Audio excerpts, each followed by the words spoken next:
তো রাস্তায় যেতে যেতে খুব খিদে পেয়ে গেছিলো, তো একটা জায়গায় আমরা দাঁড়ালাম, তো লাঞ্চ অর্ডার দিয়েছি, সবার খাবার আসছে মোটামুটি, আমারটা এসে গেছে। তো অসাধারণ সুন্দরভাবে খাবারটা সাজিয়েছে, এত সুন্দর করে আমাদের খাবারটা সাজিয়ে দেওয়া হয়েছে, খুব সুন্দর লাগছে, খুব সুন্দর লাগে, সুন্দরভাবে খাবারটা আমাদের সাজানো। এখানে অ্যাম্বিয়েন্সটাও খুব সুন্দর, ওয়েল ডেকোরেটেড অ্যাম্বিয়েন্স, ঠিক আছে, ভালো লাগছে খুব দেখতে। আচ্ছা, আমরা এখন এসে গেছি খেচিপেড়ি লেকে, ঠিক আছে। সো জায়গাটা খুব শান্ত নিরিবিলি, এই সবে জাস্ট আমরা গাড়ি থেকে নামলাম। হ্যাঁ, এইখানে টিকিট ফেয়ার, তো টিকিট ফেয়ার হচ্ছে 30 টাকা করে, ঠিক আছে।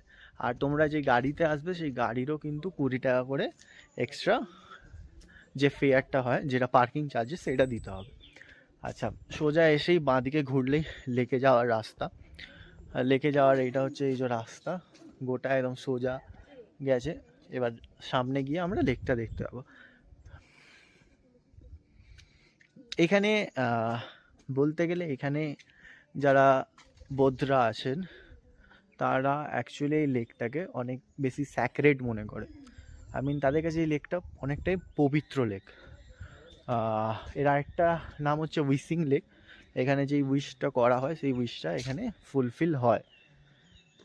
সো ভেতরে অনেকটা বলবো না, কিছুটা এখনো হেঁটে গিয়ে সামনে লেকটা। সো লেকের দিকে আমরা হাঁটতে থাকি, একটু হালকা স্লাইড চড়াই মতো আছে জিনিসটা, রাস্তাটা। আমরা এখন আপাতত হেঁটে চলেছি সব বন্ধুরা মিলে, হ্যাঁ।